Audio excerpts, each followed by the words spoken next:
11h31, bienvenue dans ce journal communautaire, ravi de vous accueillir avec aujourd'hui des invités de prestige. Nous avons le plaisir de recevoir dans ces studios Marc Mimoun, qui est le porte-parole du consistoire et qu'on ne présente plus avec son émission La Verra tous les mercredis, je crois, c'est ça, ça n'a pas changé? Ouais, 17h30, 19h30. Et nous avons avec nous également Fabienne Bendayan, Chetrit, présidente du CRIF. Merci d'avoir accepté mon invitation.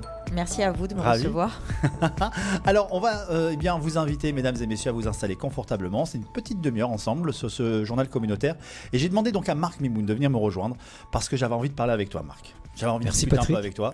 On n'est pas galant, on n'a pas laissé d'abord Fabienne s'exprimer, mais on va lui laisser la deuxième partie d'émission. Mais nous, on va parler donc de ton émission, évidemment, où tu reçois régulièrement différents membres associatifs, institutionnels, où on a le plaisir de leur proposer à ton micro de savoir comment ça fonctionne au sein du consistoire.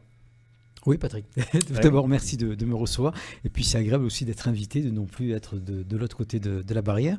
Donc oui, cette émission, Patrick, donc on l'a fait au nom du consistoire, évidemment. Et comme je l'avais dit dès la première émission, c'est une émission sans tabou, sans baratin, et où je vais avoir absolument libre accès d'inviter toute personne. C'est vrai que tu dis toujours sans tabou, sans baratin. Oui, parce que ça me rappelle Coluche quand il avait créé les Enfoirés.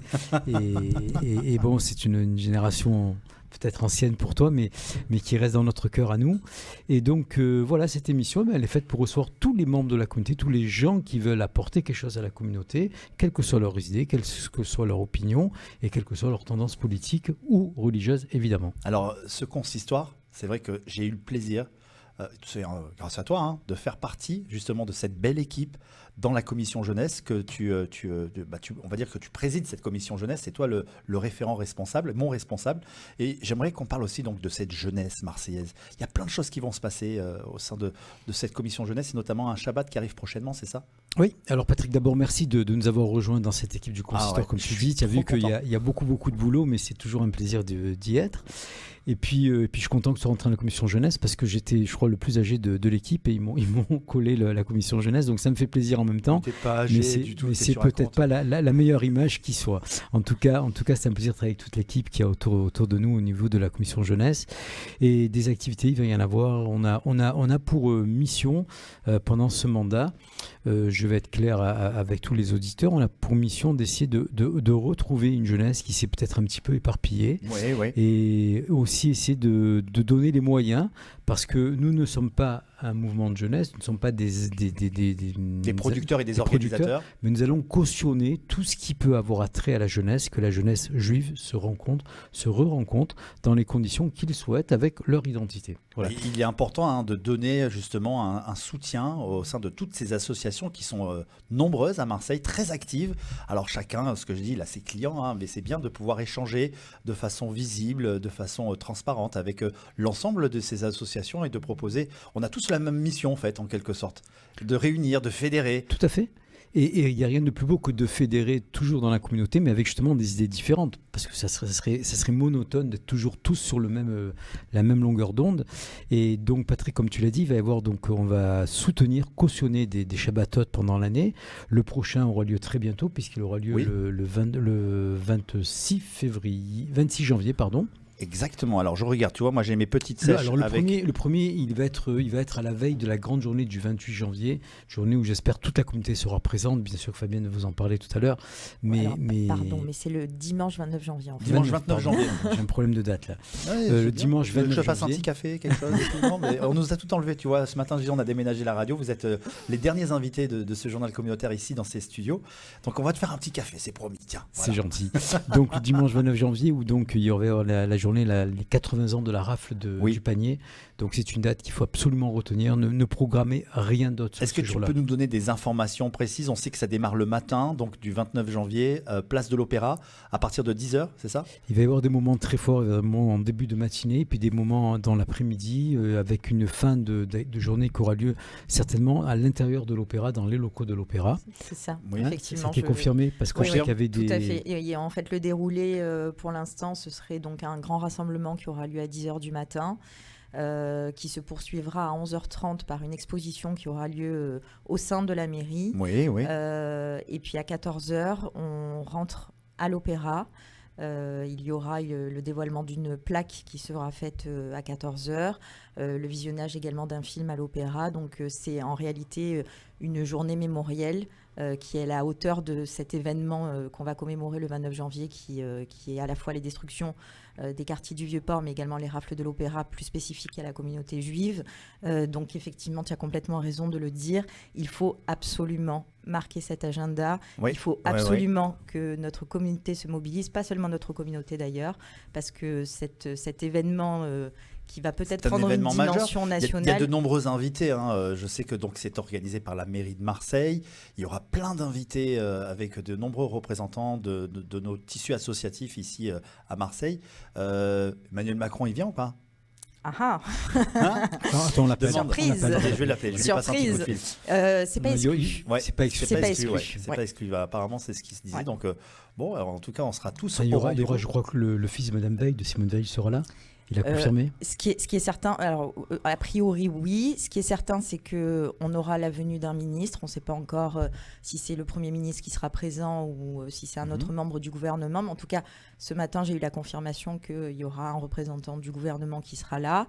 Et la question de la venue d'Emmanuel Macron est effectivement en suspens, mais ça n'est pas exclu. Si je peux me permettre un petit mot, c'est que quelle que soit la venue de tel ou tel ministre ou de M. Macron en personne, c'est la présence de la communauté qui est très importante. C'est-à-dire que cette journée, chaque année, nous sommes très peu nombreux sur ce parvis de l'Opéra. J'en ai un peu honte. On voit venir des personnes très âgées, malgré le froid. Je veux dire, vous savez, à Auschwitz, il ne faisait pas très chaud quand ils étaient pendant 4 ans et pendant des années, pour ceux qui sont restés jusqu'à la fin. Donc on n'a pas le droit de dire il fait froid, il fait chaud, c'est dimanche, on a ceci, on a cela. Cette année, en plus, c'est les 80 ans. Cette année, c'est les hommes politiques, c'est la police, c'est de la région qui ont pris cette initiative. Nous sommes là comme des partenaires, non pas des organisateurs. Et nous avons le devoir d'être tous présents.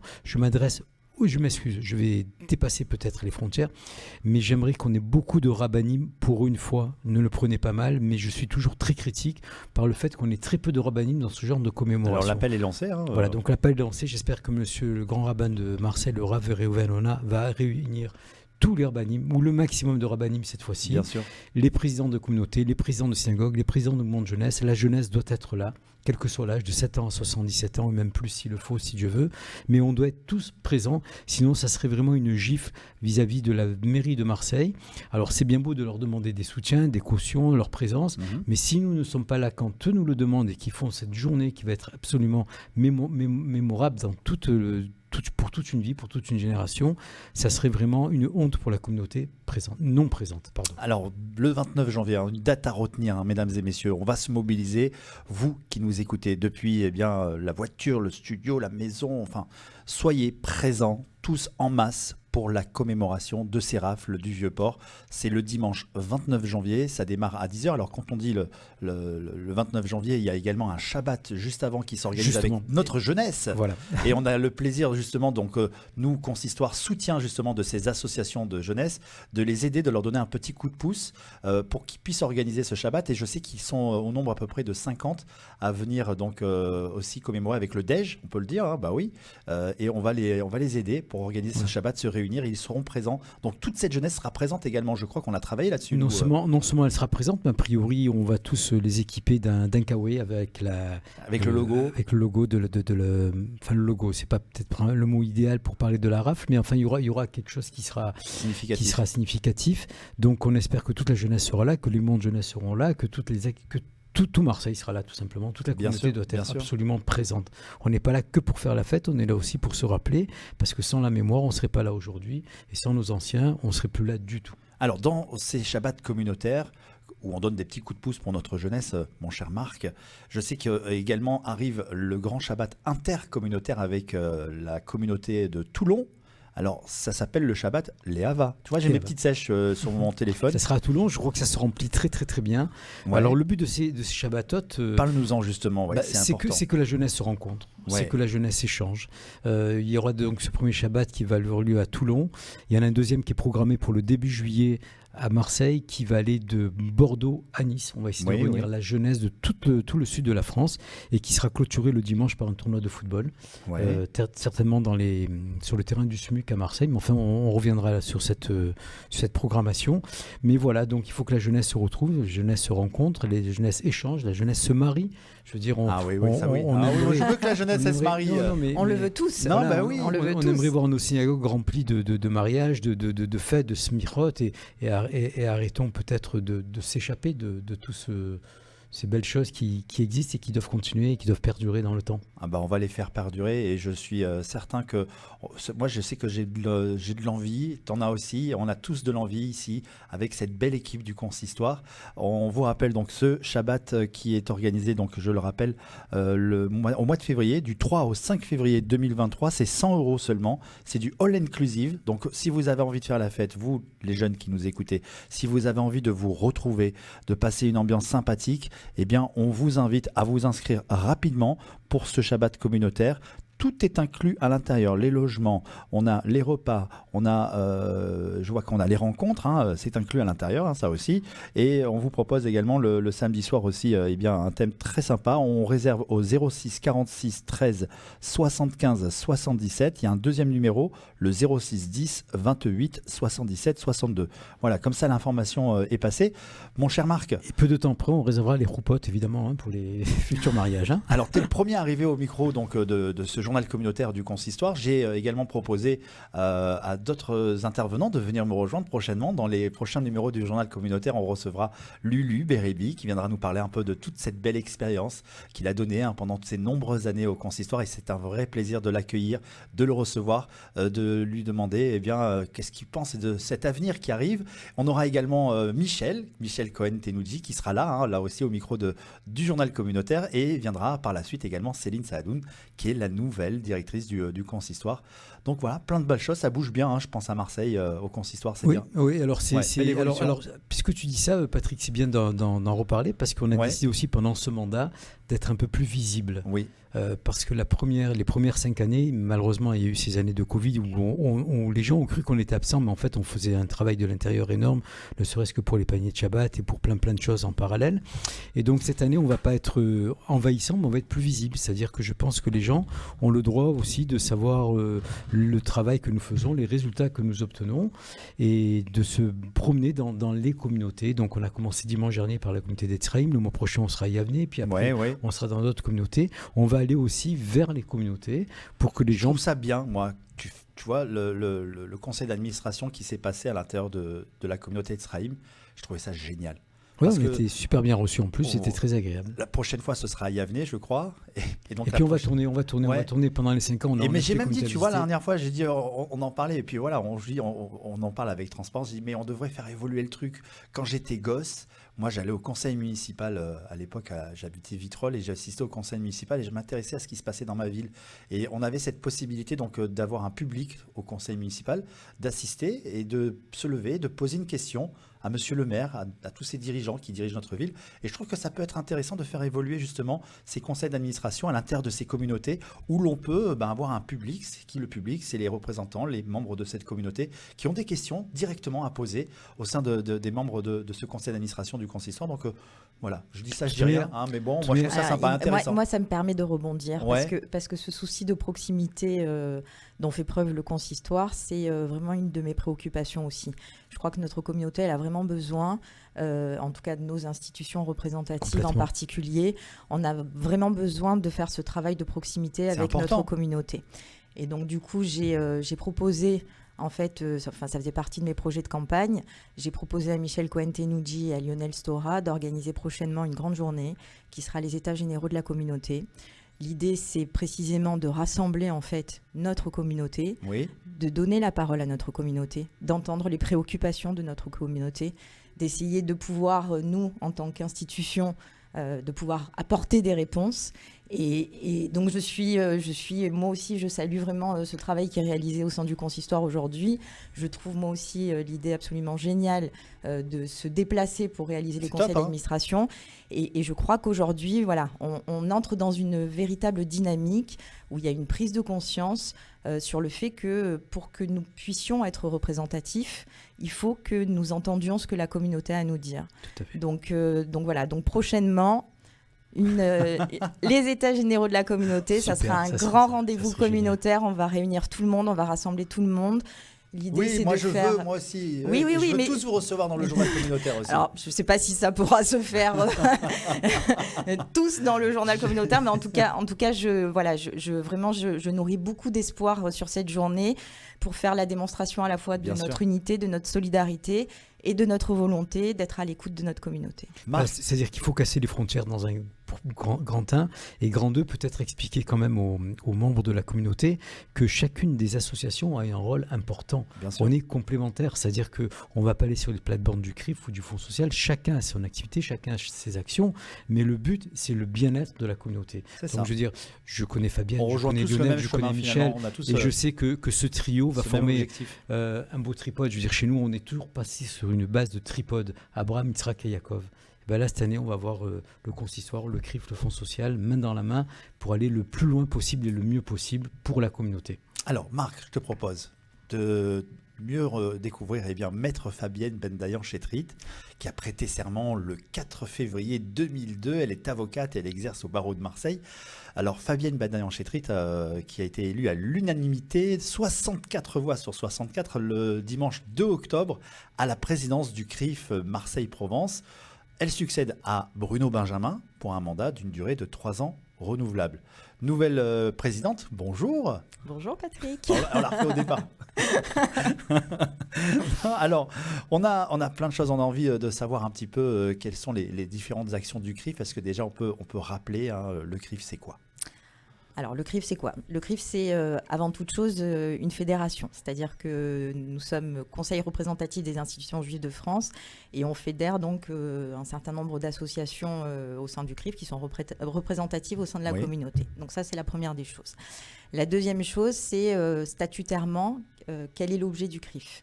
C'est avant toute chose la lutte contre l'antisémitisme. Oui, exactement. La lutte contre l'antisémitisme qui aujourd'hui devient aussi la lutte contre l'antisionisme. Donc ça fait partie de nos actions, de nos priorités. C'est un CRIF résistant et combatif. C'est ce que je souhaite en tout cas pour les 3 années à venir. Le deuxième axe, c'est tout ce qui relève du devoir de mémoire, du travail d'histoire, où là aussi c'est une préoccupation prioritaire de notre institution.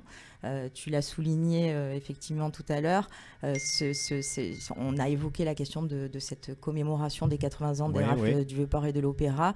C'est ce travail de mémoire qui est réalisé au sein de notre institution, notamment avec le concours de la commission mémoire.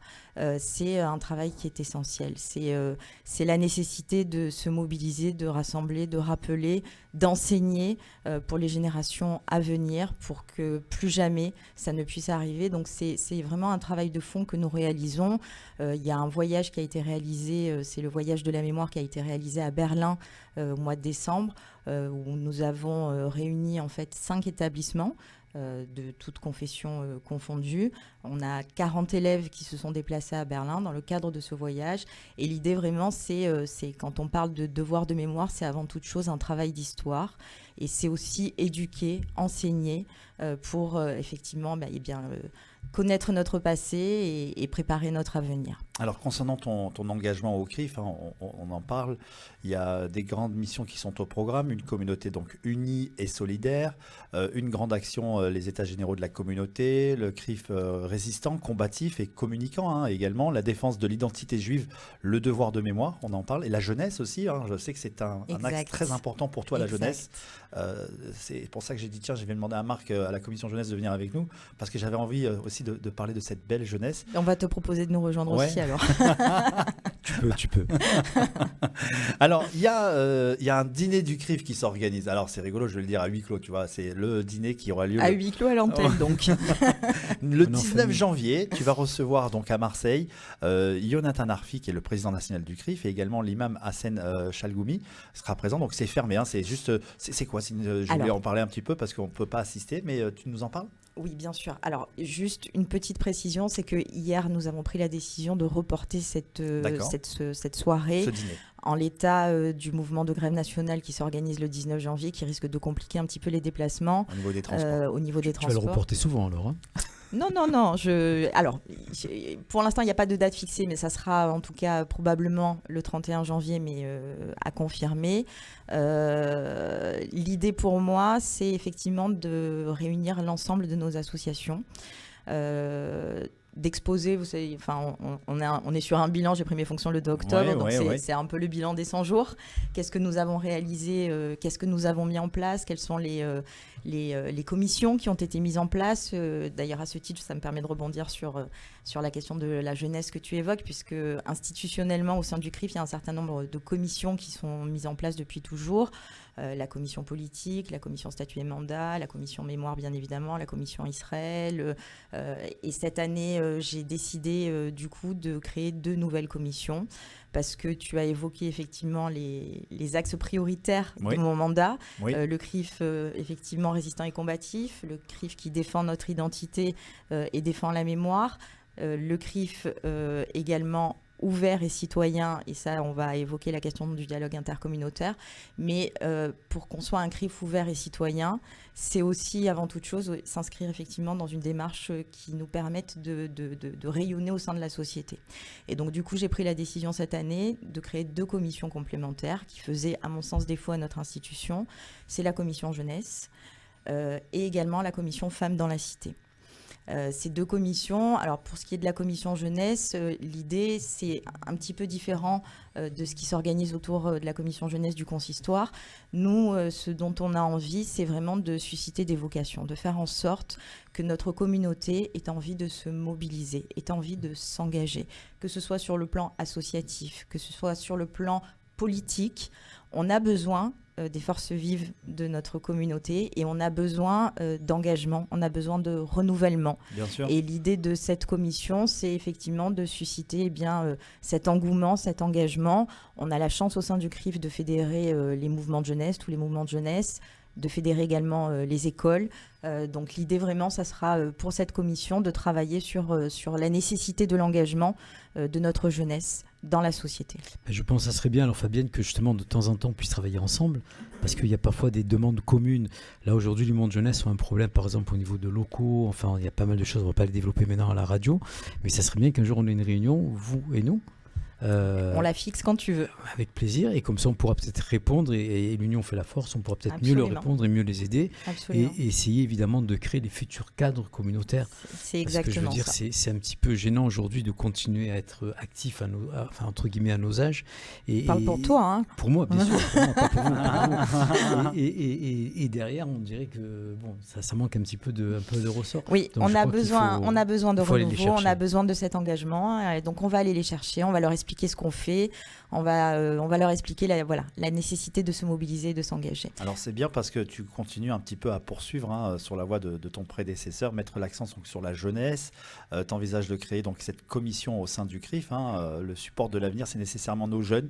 Aujourd'hui, des personnes meurent uniquement parce que juives. Oui, hélas. Hélas, on est face à ce constat aujourd'hui qu'en France, parce que juifs, eh bien malheureusement, des personnes sont tuées. Et ça s'inscrit effectivement dans le cadre de la lutte contre l'antisémitisme, ça s'inscrit dans le cadre de la lutte contre l'antisionisme également. La difficulté aujourd'hui, c'est et puis alors ça a été exacerbé. Qui est très lié antisémitisme. Mais complètement. On pourra débattre des heures et des heures, mais je pense que c'est un seul mot. Je crois au contraire qu'il n'y a pas de débat en réalité, parce que et puis on a quand même, il faut saluer aussi que la France a décidé de reconnaître cette différence en adoptant par résolution à la fois à l'Assemblée générale et au Sénat la définition de l'IHRA sur la question de l'antisionisme. Moi, j'ai très envie de faire un travail qui va au-delà. C'est-à-dire qu'aujourd'hui, on a la France qui reconnaît effectivement cette définition, c'est très bien. Maintenant, pourquoi ne pas l'inscrire aussi dans le code pénal ? Pourquoi ne pas poursuivre aussi et ne pas considérer qu'il s'agirait là d'une infraction qui permettrait des poursuites et des sanctions. Donc ça aussi, ça fait partie des projets que j'envisage de mener et de conduire. De faire évoluer. Et de faire évoluer, absolument. Voilà. Ce matin, j'ai eu le plaisir d'avoir Eva Sandler au téléphone, qui organise sa grande soirée, son dîner donc de gala. et elle cherche justement à ce qu'on lui apporte des soutiens, de présence, de personnalité. Donc j'ai été très touché de l'avoir au téléphone ce matin. Surtout qu'on lui souhaite un Mazel Tov parce qu'elle a eu un petit bébé il y a quelques jours. Ça, c'est une excellente nouvelle. Et donc, bon, en tout cas, merci beaucoup, Fabienne, de nous avoir donné toutes ces précisions. Mon cher Marc. Oui, alors avant de te quitter, puisque je vois que l'émission prend sa fin, on a juste oublié un petit truc important quand même. C'était de souhaiter un bon anniversaire à Lénie. Exactement. Qui nous écoute depuis Israël avec ses parents. Alors, tu sais ce qu'on va faire? On va préparer une petite musique d'anniversaire. Est-ce que, Amy, tu peux nous préparer cette petite musique d'anniversaire? Parce que c'est qui, Amy? Elle nous écoute depuis Israël, depuis l'application Lénie. C'est une petite fille qui a 2 ans, qui est la fille de Johan et de Laura Halal. Donc la petite fille de Patricia Halal, et qui a eu une petite sœur de 3 semaines. Et voilà, et puis ses parents lui ont dit on va t'écouter. Regarde, il y a la petite musique derrière qui va avec, tu vois. Dans le jeu, tu sais, la grande émission donc, de Shabbat. Lénie, on lui fait un gros bisou, et à ta petite sœur aussi Eva, et c'était un petit clin d'œil. Et elle nous écoute depuis l'application de Radio JM. Tout à fait. Cette nouvelle application qui a fait son apparition, et on peut nous écouter maintenant dans le monde entier. On a des gens qui viennent de New York, qui nous écoutent au Maroc, donc c'est extraordinaire. On devient la radio internationale. Formidable. Ouais, Patrick, est-ce que j'ai une petite seconde pour aussi annoncer une exclusivité? C'est qu'on l'a J'adore su. les exclusivités. On l'a su dimanche. Ouais. Le grand rabbin de France et le président du consistoire central de Paris, de France, Élie Courcia, ont décidé pour la première fois de créer des universités d'été. C'est une chose complètement innovante. Ouais. Et la plus belle des choses, c'est qu'ils ont décidé, comme l'a dit Michel, de choisir la plus belle ville de France pour Marseille. le faire. Et ça sera Marseille au mois de juillet. C'est formidable. On en parlera. Ça, c'est une excellente nouvelle. C'est un truc exceptionnel. On va en parler avec Michel quand il sera avec nous. C'est pour ça que quand je dis on est en train de casser les frontières, de décentraliser tout ça, c'est aussi bien au niveau national qu'au niveau local.